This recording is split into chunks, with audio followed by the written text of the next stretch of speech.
Your life is fleeing and you are not prepared. Stop what you're doing for a moment.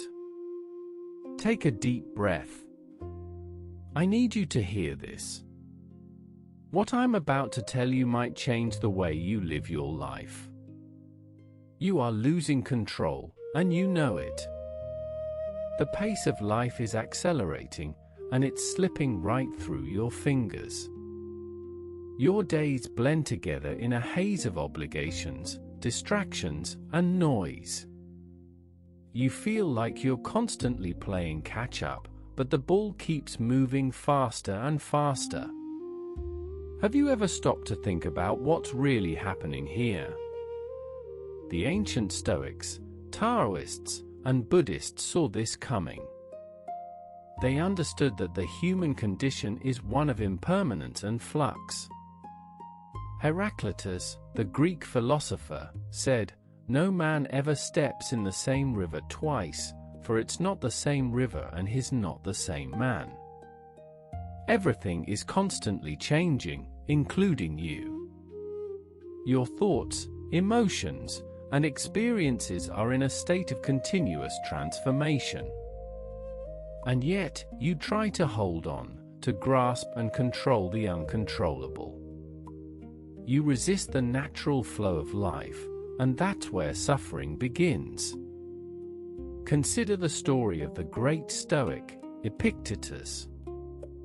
He was once a slave, forced to serve his master. But he found freedom in his own mind.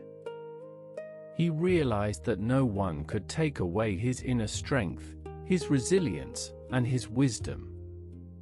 He chose to focus on what he could control, not on the external circumstances that seemed beyond his power. He wrote, "It's not what happens to you, but how you react to it that matters." This is the essence of Stoicism, self-mastery. It's the ability to navigate life's challenges with equanimity, to stay centered in the midst of chaos. But how do you achieve this self-mastery? It's not by trying to control everything around you. That's a recipe for frustration and anxiety. Instead, it's about turning inward, observing your thoughts and emotions, and learning to let go. The Tao Te Ching says, "Nature does not hurry, yet everything is accomplished." You can learn from nature.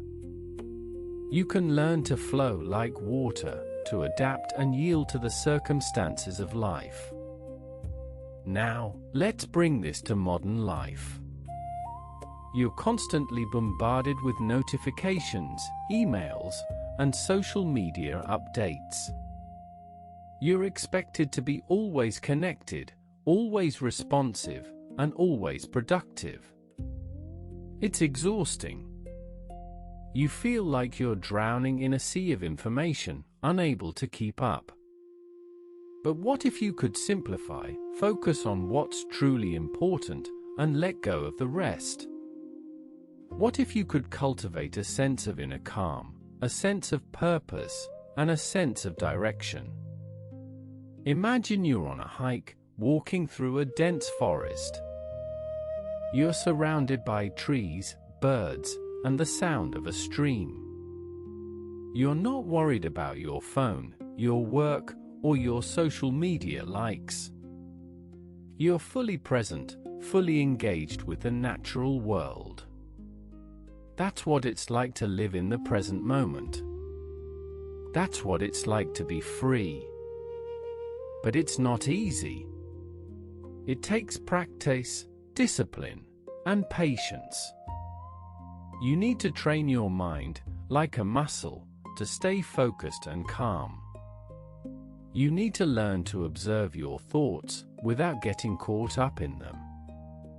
You need to cultivate a sense of detachment, not from life, but from your ego's need to control everything. As you reflect on your own life, you might ask yourself, what are the things that truly matter to me? What are my values, my goals, and my priorities? Am I living in alignment with them, Or am I just going through the motions? Pause here for a moment. Think about this. Share your answer below. The ancient Stoics had a concept called amor fati, or the love of one's fate.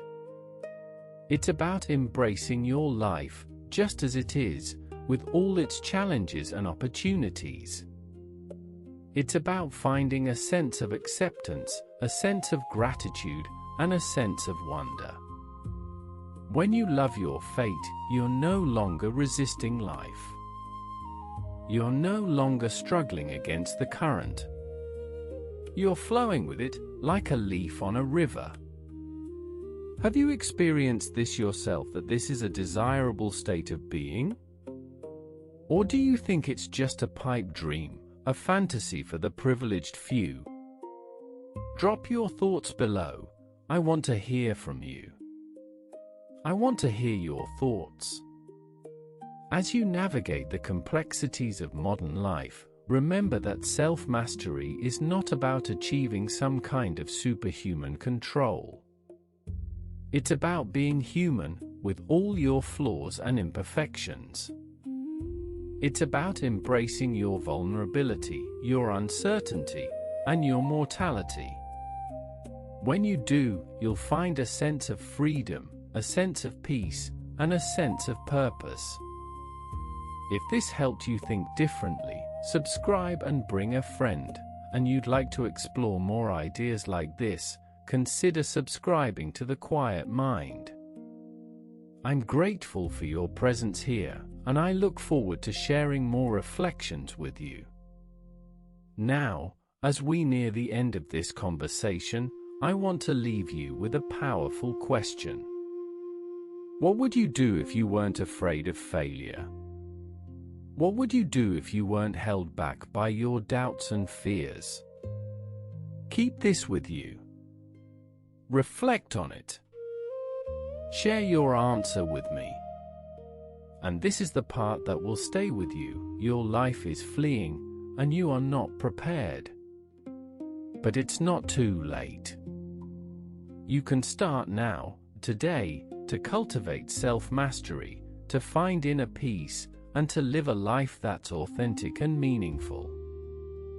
Which of these lessons resonated most with you today? Your thoughts matter, leave them below. I read every single one. Thank you for being here.